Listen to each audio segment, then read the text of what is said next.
Buenos días, queridos amigos. El día de hoy vamos a hablar de dos temas sumamente importantes. Vamos a tomar dos lecturas, una de Ana Isabel Mora Vargas y otra del Centro de Estudios Sociales y Políticos de la Cámara de Diputados. El tema lo he titulado La evaluación educativa y la nueva escuela mexicana. De acuerdo a estas lecturas, son dos aspectos que tenemos que describir y entender.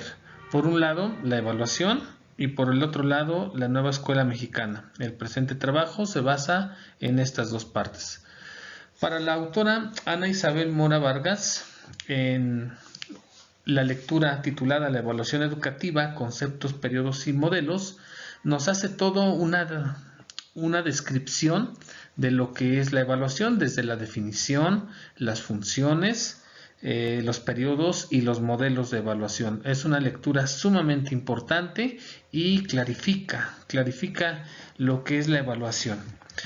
Para esta autora, en la misma lectura señala diferentes definiciones de evaluación. Sin embargo, yo puntualizo dos que a mi consideración son llamativas. Por ejemplo, cita que en el enjuiciamiento es un enjuiciamiento de la validez o de mérito de un objeto, basándose en estos dos autores.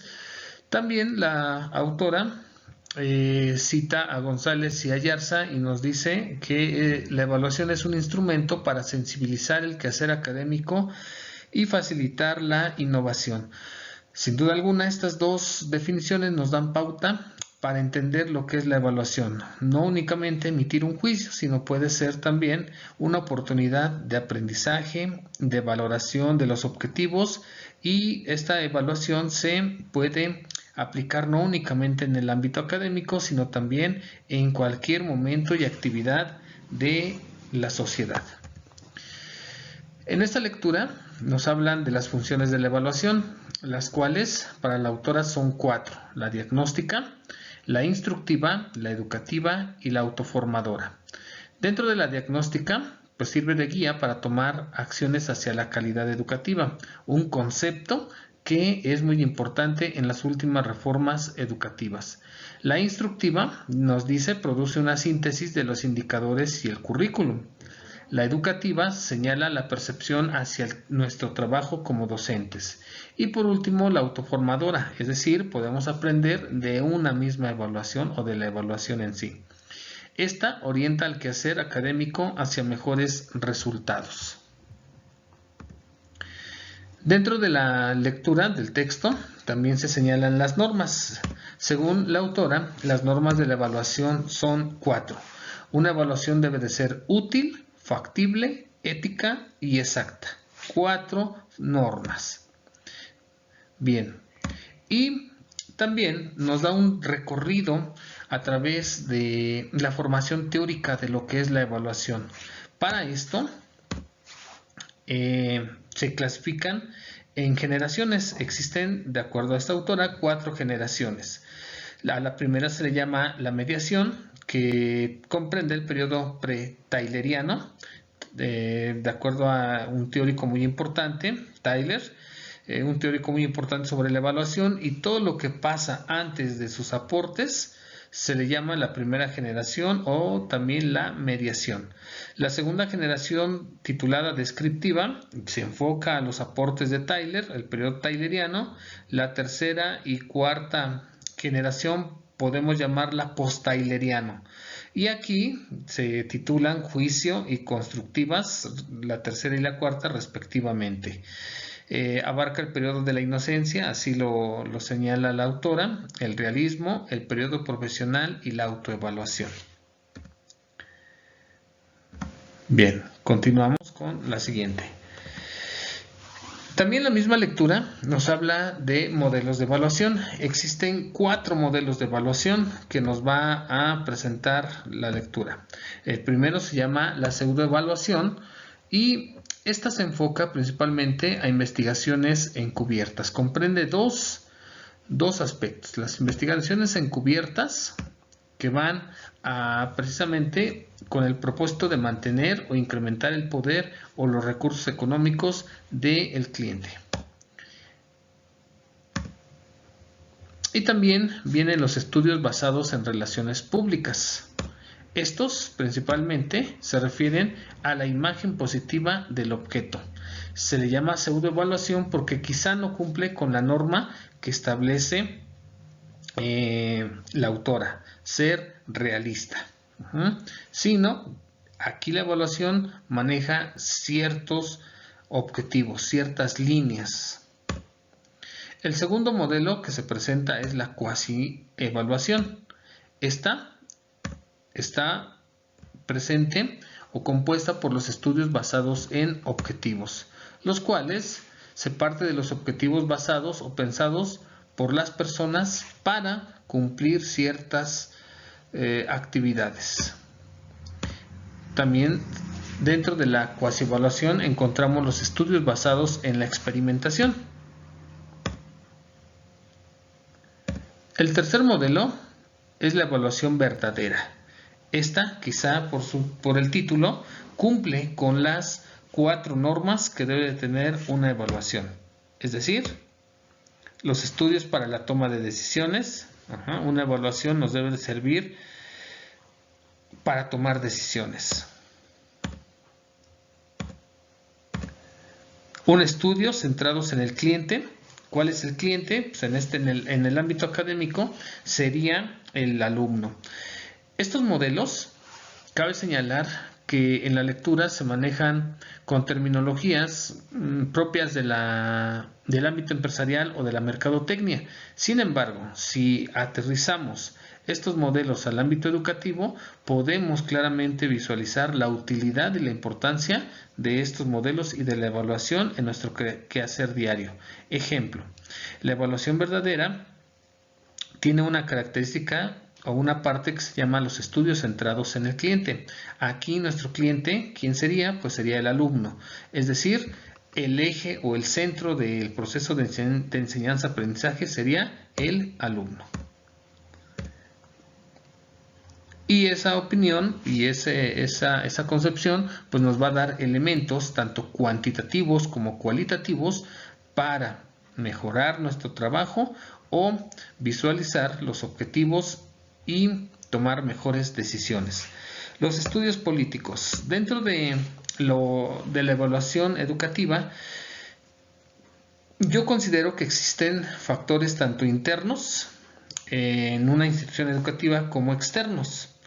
En los internos, tanto está el alumno, el docente, los directivos, los padres de familia, la infraestructura, pero también existe un contexto externo a la educación, a la institución educativa que está fuera del alcance quizá de los docentes. Es decir, me refiero al aspecto político, a las normatividades, a los movimientos políticos a nivel estatal, nacional e inclusive internacional. Tal es el caso, por ejemplo, de los exámenes para medición de habilidades a nivel internacional como es PISA o a nivel ya más nacional como es Enlace. Por último, dentro de la evaluación verdadera están los estudios basados en el consumidor. ¿Quiénes son los consumidores? Pues también el docente y el alumno. Este servicio que se ofrece, que se genera en las instituciones y en la práctica educativa, pues tiene tanto el consumidor, que es el cliente, que es el alumno, y el consumidor también puede ser considerado como el alumno, pero también el docente.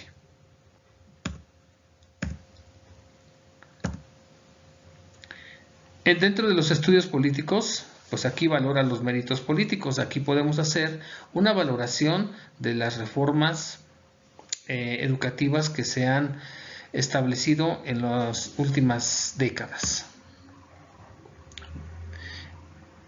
Los estudios basados en el consumidor pues juegan los valores relativos a los bienes y los servicios.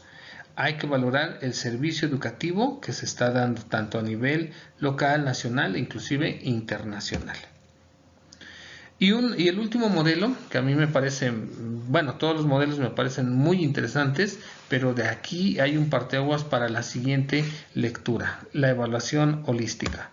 Esta evaluación está orientada hacia el perfeccionamiento. También hay una evaluación holística que comprende una evaluación del contexto. Les mencionaba, yo considero que hay un contexto interno propio de cada institución y hay un contexto externo que influye también en la calidad educativa. Dentro de la evaluación holística también está la evaluación de entrada y otros tipos como son la evaluación de proceso, de producto, la iluminativa, la constructiva y por competencias. Bien, aquí dentro de la evaluación por competencias, este aspecto es muy importante porque a partir del 2008 en la educación media superior se establece la educación basada por competencias. La primera reforma educativa basada en el paradigma de competencias. Para el caso del Estado de México, se aterriza esta reforma por competencias en un programa que se llama META, el Modelo Educativo de Transformación Académica. Posteriormente, viene una segunda etapa de una segunda reforma que establece el programa MEPEO y dentro del siguiente ciclo escolar estaremos ya trabajando bajo la nueva escuela mexicana. Esto lo vamos a ver más claramente en la siguiente lectura. La siguiente lectura, igual sumamente interesante, clarificadora, nos presenta pues las últimas dos reformas que se han gestado y se han establecido en nuestra nación. Por un lado está la reforma de Enrique Peña Nieto establecida en el 2012-2018, el tiempo que dura su sexenio, y tiene las siguientes características. Primeramente, la escuela al centro, mejoramiento de la infraestructura, desarrollo profesional a través de la creación de ciertos organismos. Se le da autonomía al Instituto Nacional de Evaluación Educativa, se crea el Servicio Profesional Docente y sus respectivas leyes secundarias. Entonces, aquí este desarrollo profesional pues ya se basa en ciertas normatividades. Para el ingreso, promoción, permanencia y reconocimiento se harán mediante un examen de oposición. Esto a simple vista parece idóneo, parece adecuado evaluar al docente.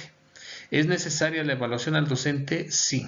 En cualquier momento de su trabajo es necesario la valoración de lo que estamos haciendo. Sin embargo, en un inicio,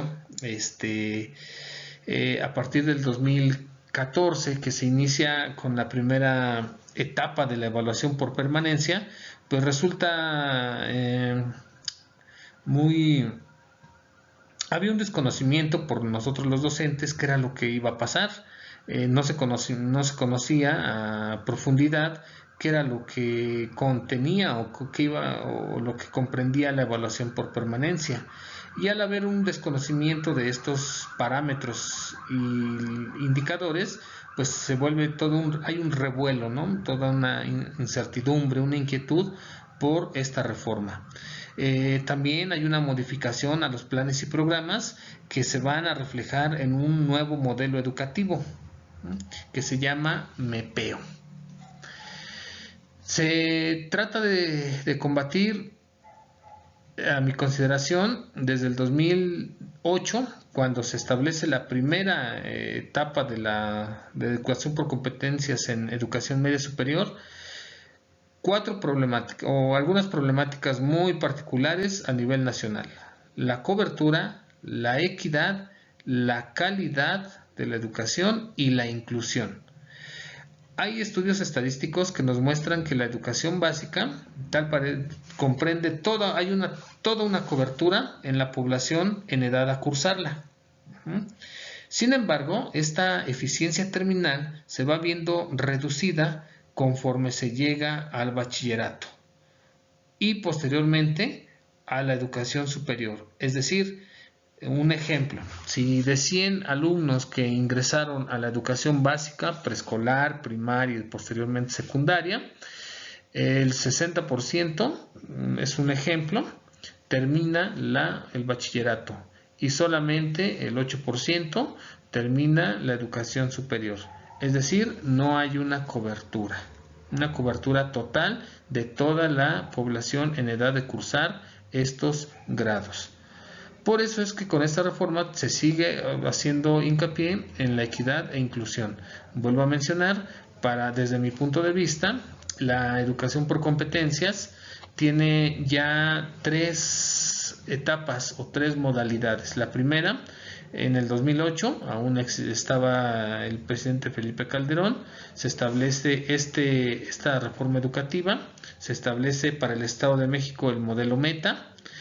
Siguiente etapa de la educación por competencias, viene la reforma de Enrique Peña Nieto, se establece el programa MEPEO, y tercera etapa es la propuesta de reforma educativa del presidente Andrés Manuel López Obrador con el modelo educativo, la nueva escuela mexicana. Desde mi punto de vista, considero que estas son las 3 etapas de una educación por competencias en el nivel medio superior para México. Bien, un aspecto importante que se pretendía era la vinculación con el mercado laboral, es decir, que el alumno tuviera las habilidades, destrezas, conocimientos y actitudes y aptitudes adecuadas para desenvolverse en una sociedad que demanda ciertas características, ¿no? Una sociedad industrializada, tecnológica, que demanda ciertas características en sus trabajadores. Es decir, aquí estamos formando pues seres con habilidades propias para el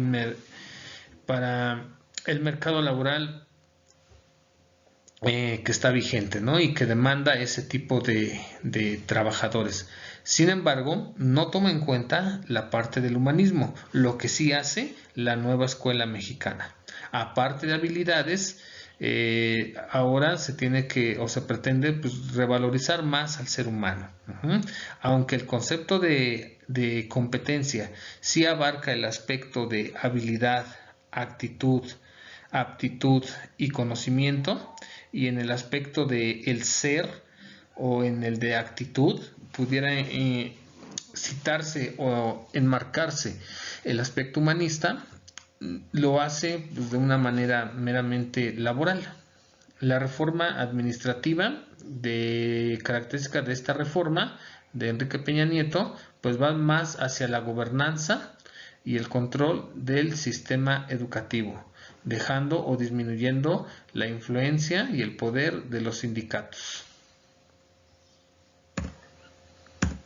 Por otra parte, la nueva reforma que se va a establecer ya en el próximo ciclo escolar 23-24 es la nueva escuela mexicana. Esta es propuesta por el actual presidente.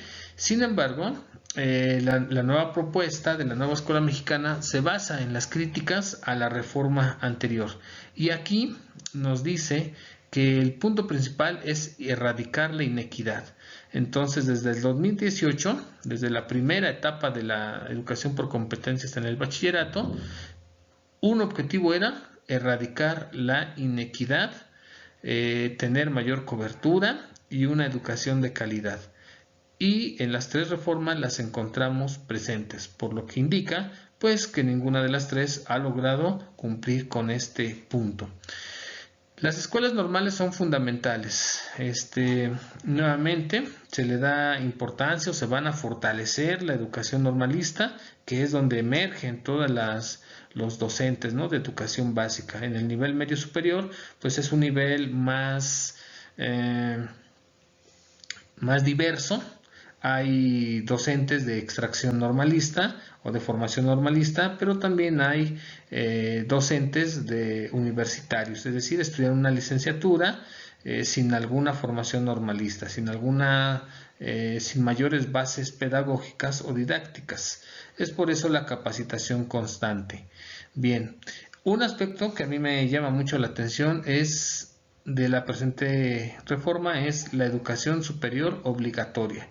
Si nosotros vemos diversos estudios estadísticos, nos refleja que toda la población en edad de cursar la educación básica existe en las escuelas.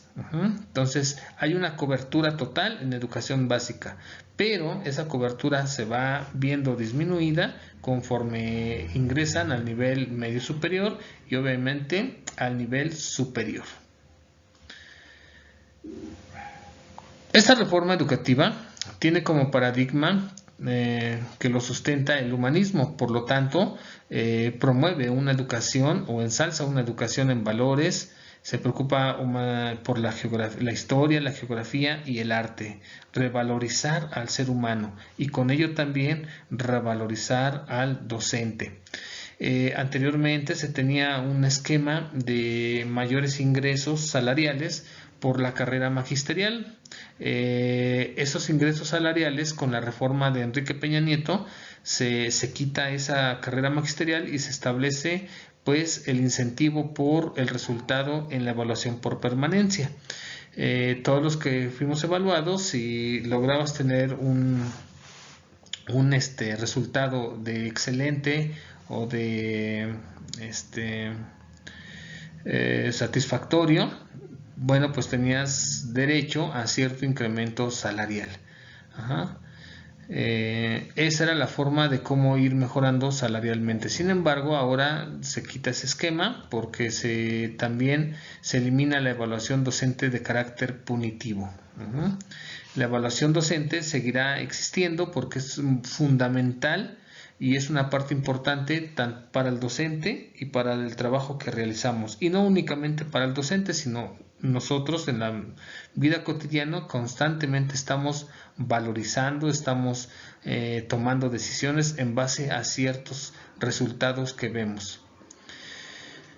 Reconocimiento de escuelas comunitarias, mayor presupuesto a la educación y mejoramiento de la infraestructura son algunos rasgos más de esta reforma. Ambas reformas están dentro del paradigma educativo por competencias. Y desde mi punto de vista, yo considero que hay 3 etapas en la implementación de este paradigma en educación media superior. La primera en el 2008, la segunda con el programa MEPEO y la tercera será con la nueva escuela mexicana. Bien, queridos amigos, pues esto sería todo por mi parte. Agradezco mucho su atención y aquí podemos encontrar las fuentes consultadas. Muchas gracias. Hasta luego.